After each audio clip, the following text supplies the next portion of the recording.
Hello. ஒரு வழியாக நாங்களும் திருப்பூரை பார்க்க கிளம்பியாச்சு. வீட்டிலேருந்து கிளம்பும்போது ஒத்த சொட்டு மழை இல்லை.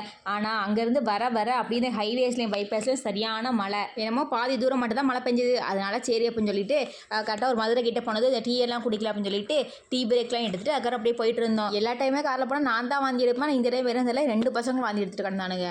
அப்புறம் அப்படியே வீட்டுக்கு வரும்போதே வந்து கிரேவி வாங்கிட்டு வந்தோமா. அதனால் சரி தோசை மட்டும் சுட்டுக்கலாம் அப்படின்னு சொல்லிட்டு தோசை மட்டும் சுட்டு கிரேவி வச்சு நைட்டு சாப்பிட்டு முடிச்சாச்சு. அப்படியே அடுத்த நாள் காலையில் எழுந்திரிச்சு வீட்டில் பார்த்தா அவ்வளோ துணி கிடந்துச்சு. இதில் கொண்டு வந்த பையெல்லாம் வேற எடுத்து வைக்காம நைட்டு அடி ஓரம் கட்டி வச்சிருந்தோம்னா சரி இதை அப்படியே கையோடு எடுத்தால் தான் உண்டு அப்படின்னு சொல்லிட்டு கையோடு எல்லாத்தையுமே எடுத்து அப்படியே ஒவ்வொன்றா மடிச்சு வச்சு அரேஞ்ச் பண்ணிட்டு இருந்தேன். போகும்போது இந்த ஃப்ரிட்ஜை நல்லா தொடச்சி வச்சுட்டு ஆஃப் பண்ணி வச்சுட்டு தான் போனேன். ஆனால் வந்ததும் பார்த்தா ஏதோ பூசணை முடிச்ச மாதிரி கிடந்துச்சா.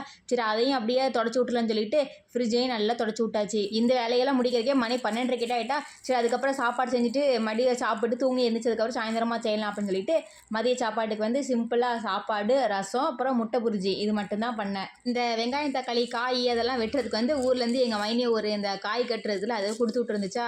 அதில் வேற எனக்கு ரொம்ப ஆசையாக சரி நம்ம வெங்காயத்தெல்லாம் வெட்டலாம் அப்படின்னு சொல்லிட்டு வெட்டி உள்ளச்சா அவன் வெட்டுவேனாங்கிறான். அப்போ என்னத்தையும் அங்கே இங்கே அடித்து பிடிச்சி எப்படியோ ஒரு வழியாக அதையும் வெட்டி முடிச்சாச்சு.